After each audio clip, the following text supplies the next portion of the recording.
រឿងកំហឹងកូនប្រសាស្រីភាគទី5ខណៈនេះតួស្រីរបស់យើងត្រូវបានពួកជនអន្តពាលនឹងចាប់មកហើយពេលនោះដែរគេបាននិយាយថាវាមិនពិបាកទេសម្រាប់គេនោះឲ្យតែនាងបកលលុយបកលកាក់ឲ្យគេមកគឺបានហើយនៅពេលនោះតួស្រីរបស់យើងបាននិយាយថាឯងចង់បានលុយខ្ញុំណាស់តើមែនទេ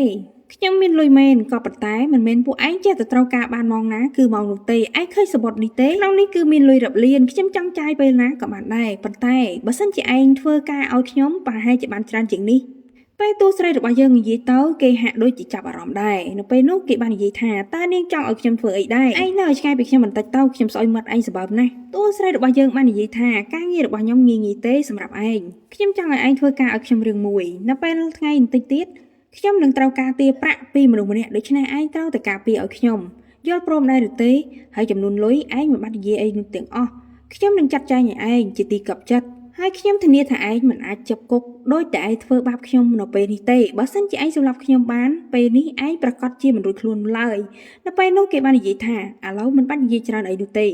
ទីនេះគឺខ្ញុំជាអ្នកគ្រប់គ្រងខ្ញុំចង់ធ្វើអីក៏បានដែរឲ្យតែនាងប្រាប់ខ្ញុំនឹងធ្វើតាមនាងពេលនោះគេបាននិយាយត្រូវរកគ្នាហើយតួស្រីរបស់យើងបានអូខេហើយគេក៏ព្រមព្រៀងដោះលែងតួស្រីរបស់យើងដែរគេព្រមបម្រើតួស្រីរបស់យើងឲ្យទៅត្រូវតាមលក្ខខណ្ឌបន្ទាប់ពីនិយាយត្រូវរកគ្នាហើយតួស្រីរបស់យើងក៏ត្រូវបានជនអន្តពាលទាំងនោះដោះលែងហើយចំណែកពួកគេក៏បាននិយាយថានាងចាប់ផ្ដើមប្រើខ្ញុំពេលណាខ្ញុំនឹងធ្វើជូននាងពេលនោះគេបានចាក់ចេញទៅចំណែកតួស្រីរបស់យើងក៏បានរួចខ្លួនថ្ងៃនេះគេមានយកបានមួយសន្លឹកដើម្បីចេញទៅក្រៅដែរពេលនោះតួស្រីរបស់យើងបានឃើញហើយក៏ញញឹមពព្រាយដោយសារតែក្តារក្រហមនោះបញ្ជាក់ថានាងធ្លាប់មានអនុស្សាវរីយ៍ជាច្រើនជាមួយនឹងក្តារនេះនៅពេលនេះវ័យក៏ប្រែក្លាយទៅជាអស់សង្ឃឹមបាត់ទៅហើយតែតួស្រីរបស់យើងបែរទៅជាមានកំហឹងមួយគ្រាន់តែចេញដល់ការភ្លាមស្រាប់តែម្ដាយក្មេកក៏បាននាំបាក់ពួកមកធ្វើបាបតួស្រីរបស់យើងខណៈនោះតួស្រីរបស់យើងបានសម្លឹងមុខម្ដាយក្មេកដែលកំពុងតែញញគាត់បានប្រាប់គ្នារបស់គាត់ថាគឺស្ត្រីម្នាក់នេះហើយដែលធ្វើបាបកូនប្រុសរបស់គាត់ពេលនេះគាត់មកតាមសងសឹកអ្នកទាំងអស់គ្នាគួរតែជួយខ្ញុំចំណែកតួស្រីរបស់យើងមិនបាននិយាយអ្វីទាំងអស់ទុកឲ្យម្ដាយក្មេកកំពុងតែរាយរាប់ដូចរ៉េបអញ្ចឹងនៅពេលនោះគាត់បានធ្វើយំលហេមលហាមដើម្បីឲ្យគេយល់ច្រឡំថាតួស្រីរបស់យើងនឹងគឺជាអ្នកធ្វើបាបកូនប្រុសរបស់គាត់ព្រមទាំងគាត់ផងដែរចំណែកគ្នារបស់គេក៏បានចាក់ចេកចាក់ស្ករហើយថាឲ្យតួស្រីយើងថែមទៀតពេលនោះតួស្រីរបស់យើងបាននិយាយថារងចាំបន្តិចទៀតខ្ញុំនឹងហៅគ្នារបស់ខ្ញុំអ្នកឯងចេះមានគ្នាខ្ញុំក៏មានគ្នាដូចគ្នាដែរនៅពេលនោះដែរស្រាប់តែពួកអ្នកទាំងអស់គ្នាបាននិយាយថានាងចង់ទេទៅខាងណាខ្ញុំមិនសុខចិត្តនោះទេ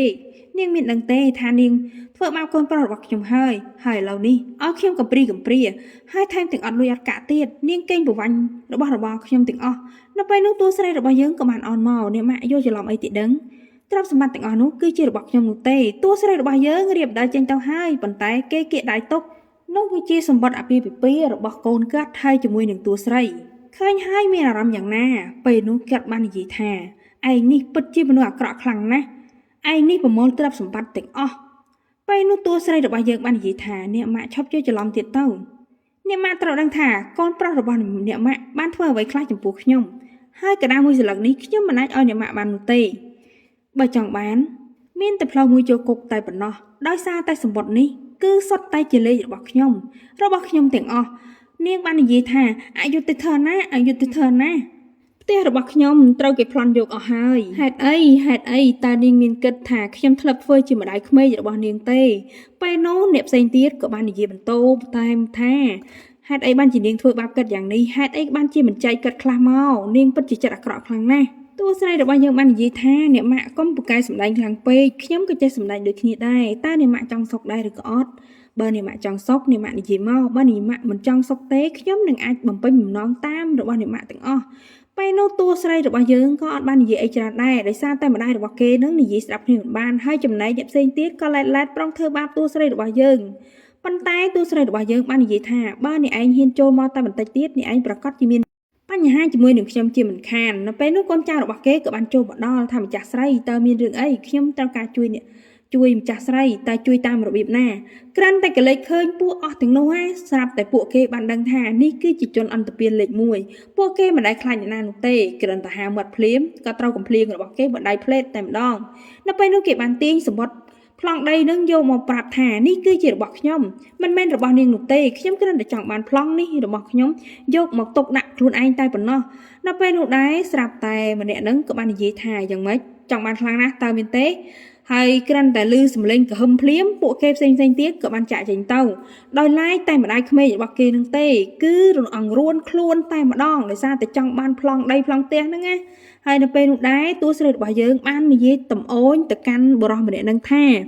ជួយខ្ញុំភ្លាមទៅបដៅកាត់ខ្លះទៅចាស់ហើយមិនចាំជាចាស់នោះទេយករបស់គេទៅធ្វើជារបស់ខ្លួនឯងនោះគឺជាសម្ដីរបស់មេចៅគាត់បាននិយាយថា